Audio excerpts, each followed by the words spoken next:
Magitek, the legacy humanity refuses to bury. It's an inheritance written in blood and steel, a blueprint for turning a living soul into a battery.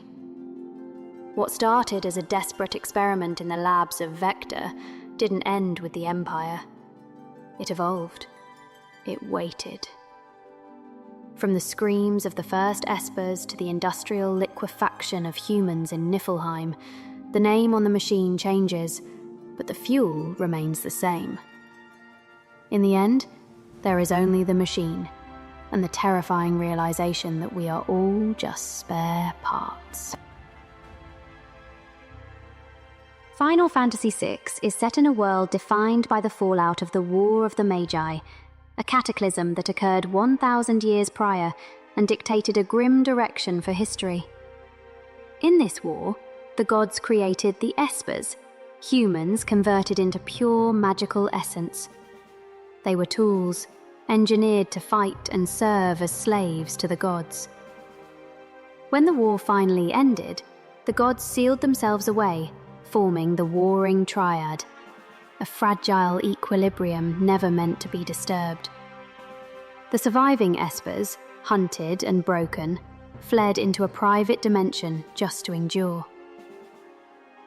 Nearly a millennium later, the Gestalian Empire emerges, defined by cold machines and indifferent technology.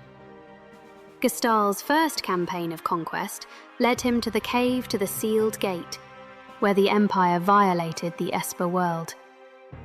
While the Elder managed to expel the invaders, the damage was done. The Empire abducted a staggering number of Espers and a hybrid infant, Terra Branford. The Magitek research facility was built to strip the utility from these captives. Sid eventually perfected a way to extract magic, introducing Magitek to a world that wasn't ready for it. This process was first tested on Kefka Palazzo, but because the technology was still experimental and crude, it didn't just grant him power, it fractured his mind, leaving a psychopath in its wake. The story usually follows the familiar path of heroes uniting against a tyrant. But what if the Empire's reach had been even more precise?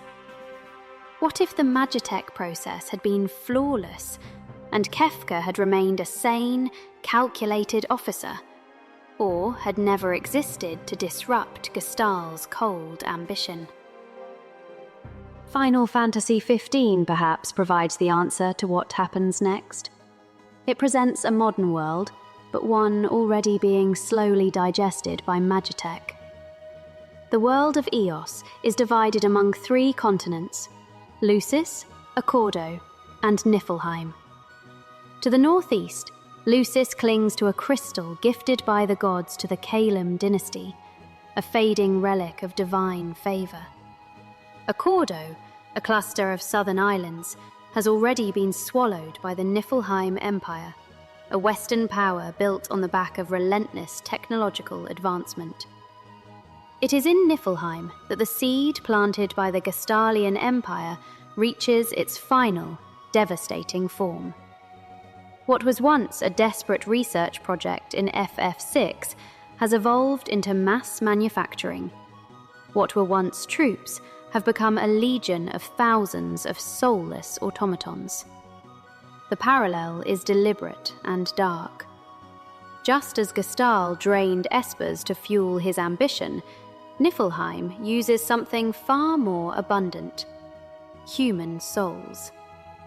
They utilize demons, humans corrupted by the Star Scourge, a microscopic invader that arrived via meteor to feed on the world's light.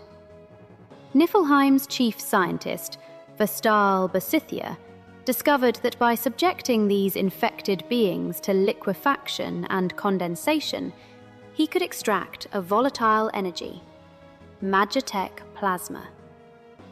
This plasma is sealed inside the cores of MT soldiers and Imperial vessels, turning them into a semi-sentient nightmare programmed to obey. Niflheim is the logical conclusion of Gestal's legacy. They replaced the rare essence of espers with the endless supply of a dying population. The principle remains unchanged. Magitek cannot exist without first consuming a life. The only difference is that Niflheim industrialized the harvest on a scale Gestal could only imagine in his darkest dreams.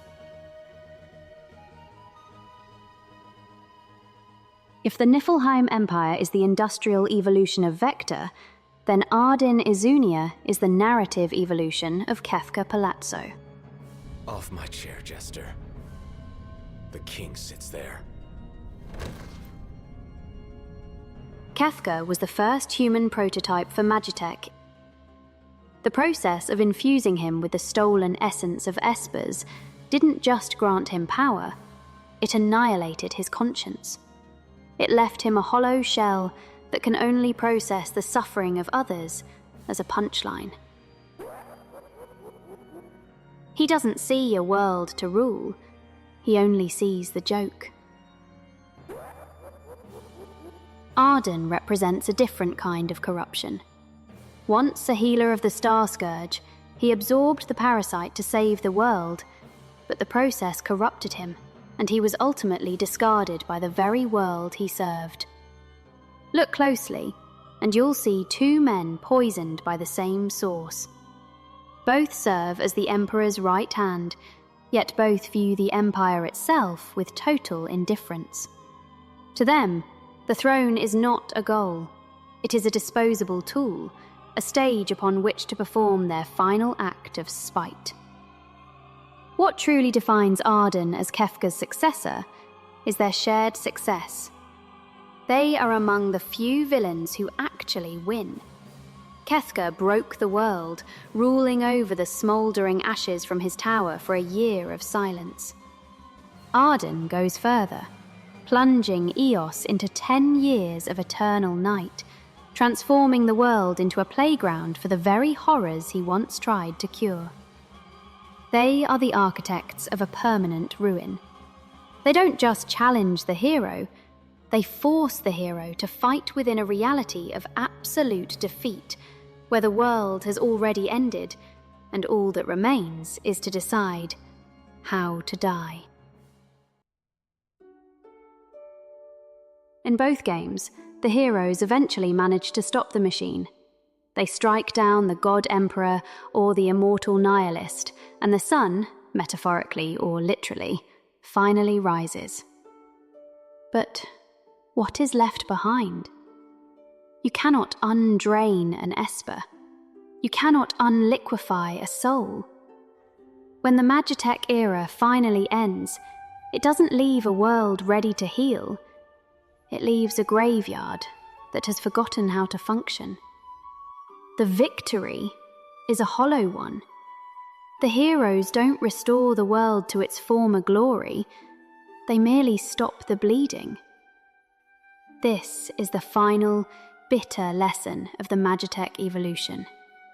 It transforms life into a commodity so efficiently that, even when the tyrants fall, the price has already been paid in full. The espers are extinct. The Star Scourge has consumed generations. In the end, humanity isn't fighting for a future. They are fighting for the right to exist in the ruins of their own making. We are left with the realization that Magitek didn't just steal the world's energy, it stole its potential for a happy ending. It is the ultimate testament to human reach exceeding its grasp. We spent centuries turning life into fuel, only to realize that once the engines stop, we've forgotten how to live in the dark. The tragedy isn't that the world ended, it's that it survived just long enough to see that everything meaningful had already been consumed by the machine.